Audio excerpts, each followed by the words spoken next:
What's going on, guys? Today we have another Carniball player review, and it is Alderwield coming up next.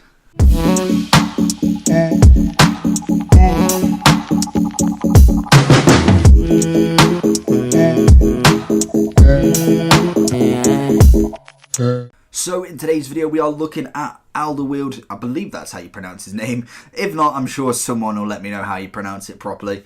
The centre-back from Spurs, 90 rated, a really nice upgrade for him. He managed to get himself a cheeky upgrade in the January as well. He's gone from an 85 to an 87, and actually I didn't even notice that he'd gone up. And at the minute in time, he's 28.5k. That's really cheap for an 87. So, also he did get a UCL 88, which would have been an 86, I believe. So really nice upgrades for this card, and he has managed to get himself a 90. So, looking at the price of him, just looking at him, 151k on the Xbox, 165 on the PlayStation. I'd say straight away, I'm quite liking the price. I think for a 90 rated centre-back with 70 pace, 92 defending, 82 physical, that's not actually that bad. Realistically, if he drops 20 to 30k more, I'd say it's definitely like a 100% bargain for you. At 150, still a little bit, but obviously in this kind of game of FIFA, 150k is pretty much Rivals and Foot Champs rewards. If, say, you get anywhere between Gold 1 and 2, and then, say, if you're in Division 4, rank 1, rank 2, you could probably bet that you're getting around about 150k a week, no matter who you pack. I really think that's probably the value that you're looking at. So, that is a very reasonable card to buy. Obviously he has got his partnership that you'll have seen in the squad, that is Lloris at a 91, I believe. Let me just double check that before. I believe he's a 90. Yeah, he's a 91. So you get a nice partnership there with them two. Really nice to see. Looking at some basic information on Alderwield, and we will be doing Lloris next before, what day is it today? So it's Monday. Before Tuesday. I think it's going to be a really late upload, but I wanted to try and get both of them out for the same time-ish, maybe a couple of hours later. So that will be coming up next. Alderwield then, 2-star skiller, 3-star weak foot, not really fussed. Right-footed, 6'1", decent height, I'm okay with that. Medium work rates, again.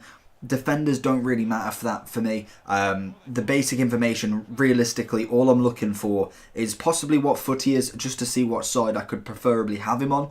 I haven't really tried and seen if it makes much of a difference having, say, a left centre-back left-footed and a right centre-back right-footed, but it'd be a nice test to see if that actually makes much of a difference in this game. Who knows, we'll have to possibly do that at a later date. The main thing I'm looking at is the height. Realistically, like, it doesn't really matter as much, because obviously you've got Cannavaro, who is only 5'9", but he is one of the meta all-time players, whereas Alderwield necessarily isn't the greatest centre-back as his normal cards. This card isn't as bad, as bad as them, to be honest. He is alright. I won't stand here and say this card is incredible. He's very good at the basics, the basic defending skills, very good at. He just lacks that little bit of. He just feels very stiff when he's running. He seems like he does make some challenges that necessarily don't need to be made, and he's kind of struggling to turn around, and it's really frustrating to see with a player that this caliber. He is good, but I think there's plenty of other centre-backs out there, especially in this stage of FIFA. There is hundreds that you could probably choose. You've got Varane's basic card that's pretty much half this price, and it's probably one of, if not the best centre-back on the game. In general, for rating and for how much he's worth, the value of him, there is plenty out there that can do better than this card, but like I said, he does the fundamentals right, so we'll look at them. He's got 94 marking. Again, I thought the basic elements of this defensive card is very nice. The pace, necessarily, even though it's 70, it's quite decent. He could do with a little bit of an upgrade. You possibly put a catalyst or a shadow on him. Personally, for a shadow, that may overdo the defending. So, to be honest, the shadow probably could still work. You still get a +6 when I think normally you get a +8 on stuff. So if you was to do a catalyst, you get a +8. I'm pretty sure a shadow would give you +7 or 8. So you are maybe overkilling the defense a little bit, in the sense of you could use something else. but it does give him 98 defending, and then it does give him 82 pace, which I think is definitely the way to go with this card.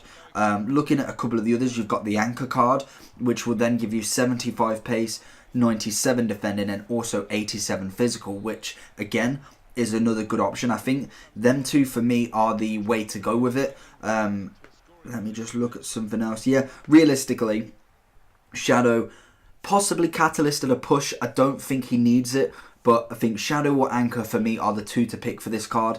I'd be heavily looking at Shadow, but I still think Anchor definitely is another viable option with this card. I think it's definitely doable.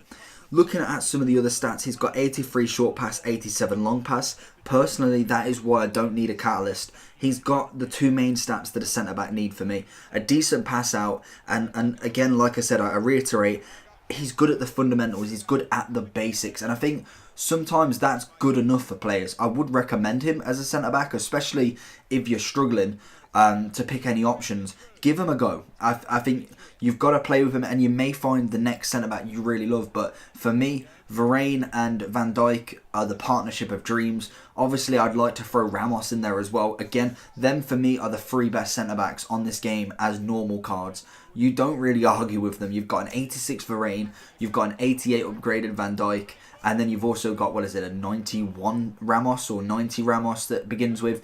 You can't argue with them three cards at all.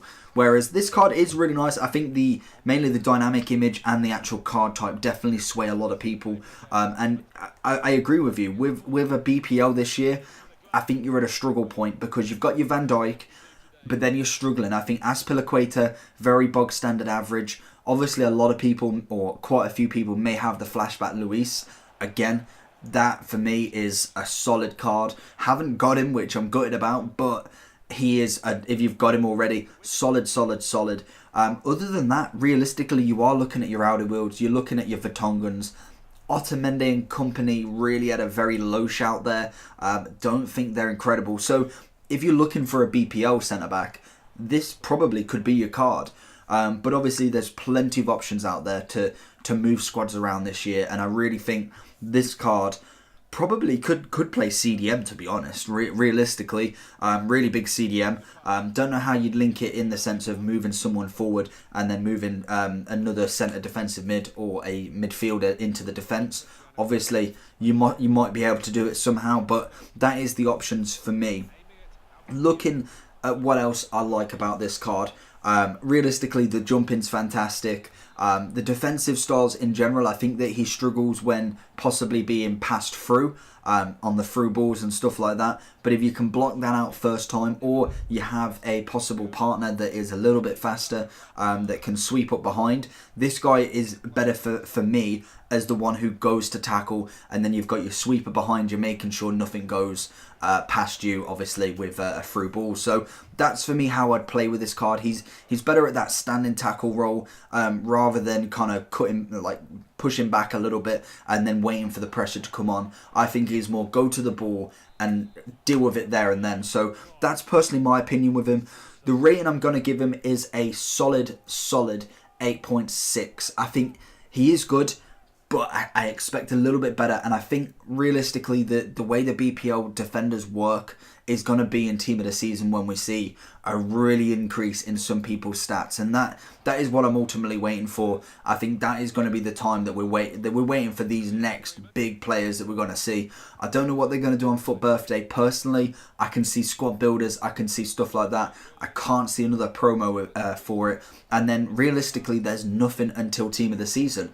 Obviously, they've been bringing out content left, right and centre, so we may see another promo before team of the season, but it's going to be a very, very big, 6 or 7 months of our life or whatever it is. Not 6 or 7 months, 6 or 7 weeks. Obviously, they do a new one each week, and there is a hell of a lot coming out. So that is personally what I'm waiting for. Anyway, back to this review. Let me know what you think about him personally. I know a lot of people are not a big fan of many BPL centre-backs. So let me know down below who you think the best BPL centre-back is, bar from Van Dijk. I'll whack it in the comments as a pinned comment. If you've managed to get this far, kudos to you. Thank you very much. I really appreciate it. Make sure you like and subscribe. We're going to do Lloris next, and I'll see you all next time. Peace.